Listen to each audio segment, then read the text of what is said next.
Hai kita semua. Kali ini saya share resepi kek butter Neapolitan. 225 gram salted butter, 30 gram susu pekat. Pukul ke semua bahan-bahan ni sampai kembang.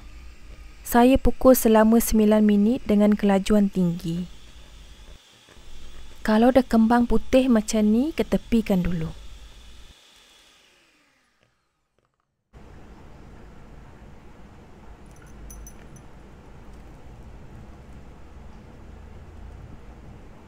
$250 gram tepung naik sendiri, 5 biji telur grade A, 60 gram susu full cream, 160 gram gula kasta, 1 sudu besar overload. Kalau nak lagi manis boleh tambah gula. 1 sudu teh asin vanila. Pukul ke semua bahan-bahan ni sampai kembang. Saya pukul ke semua bahan ni selama 6 minit dengan kelajuan tinggi. Ni bergantung dengan mixer korang masing-masing tau. Kalau kita angkat adunan, dia turun lambat macam ni, tandanya adunan kita dah siap.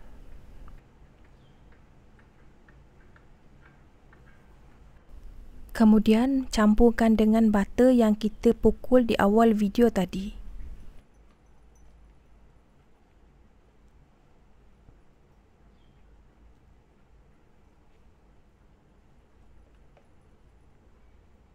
Saya sebatikan bahan-bahan ni guna teknik kaup terbalik.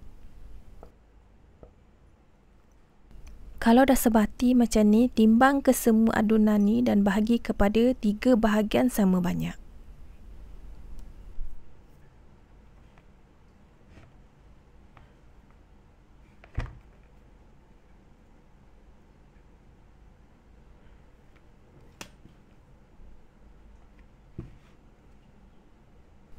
Bahagian yang ni letak sedikit warna pink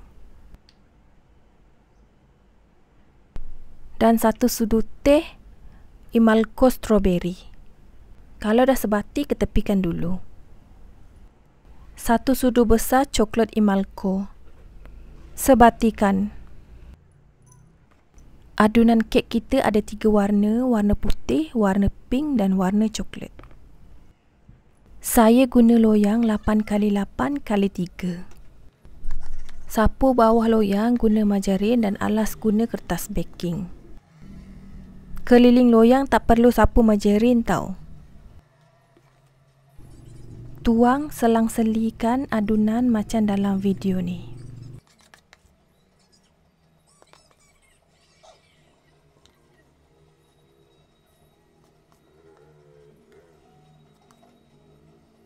Panaskan oven selama 10 minit suhu 130 darjah Celsius.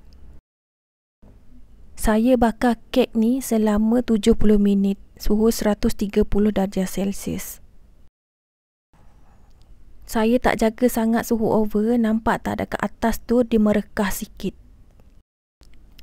Kek ni dah masak, keluar je daripada oven, terus sisip keliling loyang dan terus keluarkan kek daripada loyang. Untuk mendapatkan potongan kek yang kemas, kek ni dah suam, saya balut kemas-kemas, saya simpan dalam peti air selama 3 jam. Selepas 3 jam saya simpan kek ni dalam peti air, jom kita potong.